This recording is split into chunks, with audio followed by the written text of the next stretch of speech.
परम पूज्य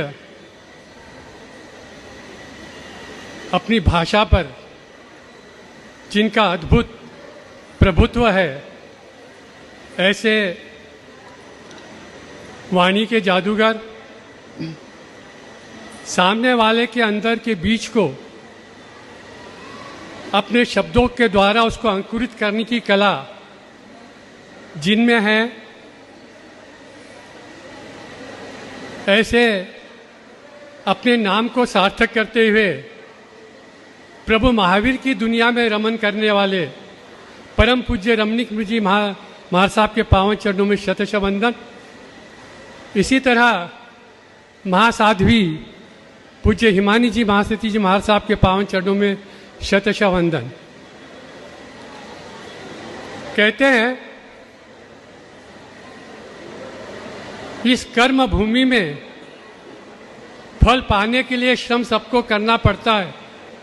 रब ने लकीरें दी हैं, रंग हमको भरना पड़ता है। प्रभु महावीर के जीवन में जो खुशबू थी, जो बहार थी, वो ऐसा लगता है कि पूज्य श्री रमणीक जी महाराज साहब के जीवन में उतरी है। और वो बहार और वो खुशबू की महक हम जालना वासियों को जिस ढंग से आप करा रहे हो, जिस अद्भुत तरीके से आप करा रहे हो, ये अपने आप में बहुत बड़ी सौगात आपको मिली है। धर्म कोई वसीयत नहीं होती कि किसी को हस्तांतरण किया जाए।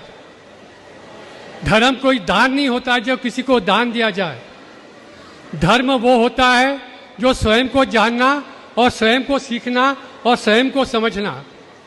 और जिस तरह सोने की खदान को हम खोदते हैं तो सोना निकलता है, वैसे ही चातुर्मास के निमित्त से, साधु संतों के निमित्त से जिस तरह हम अपने आप को खोदेंगे, अपने अंदर का हीरा बाहर निखरते जाएगा। लेकिन खोदना किस तरह से है, इसकी अद्भुत खोदने की शैली पूज्य रमणीक जी महाराज साहब आपने जो बताई है, वो अपने आप में बहुत अद्भुत है, बहुत अनोखी है। सूत्र को सीधे सादे सरल शब्दों में समझाना, उतारना, ये अपने आप में बहुत बड़ी कला होती है। ऐसे संत विरले होते हैं जो हमारे योग में आते हैं। और ये गुरुदेव गणेश लाल जी महाराज साहब की कृपा रही कि इस धरा पर कर्म धर्म योग संजोग से एक महारथी, एक से एक महापुरुष, जिनका अनुभव, जिनका साक्षात्कार हमारे जीवन के अनुभव को बदलता है। जो धारणाएं हमारे विकास में बाधक होती है, उन धारणाओं को हटाना और जिन धारणाओं से हमारा विकास होता है, उन धारणाओं को स्वीकार करना, यह वैज्ञानिक दृष्टिकोण जो आपने हमको 56 भोग की तरह थाली में परोसा है, उसके लिए मैं आपको बहुत बहुत धन्यवाद देता हूँ। आज तक के इस समय में मेरी ओर से, गादिया परिवार की ओर से आपके प्रति कुछ बोलने में आया हो, कुछ चालने में आया हो, कुछ अपशब्द निकले हो, कुछ बुरी भावना आई हो, तो मैं हृदय के अंतःकरण से आपसे क्षमा याचना चाहता हूँ। और इस मंगल प्रसंग पर मैं आपसे यही कहूँगा, हम तुम्हें क्या दे और क्या न दे, हम तुम्हें क्या दे और क्या न दे, झोली में हमारी मोहब्बत के सिवा कुछ नहीं, झोली में हमारी मोहब्बत के सिवा कुछ नहीं। मैं अपने जीवन में जो दुआएं अपने लिए मांगी है, आज वो सारी दुआएं मैं आपको समर्पित करता हूँ, वो सारी दुआएं मैं आपको समर्पित करता हूँ। बहुत बहुत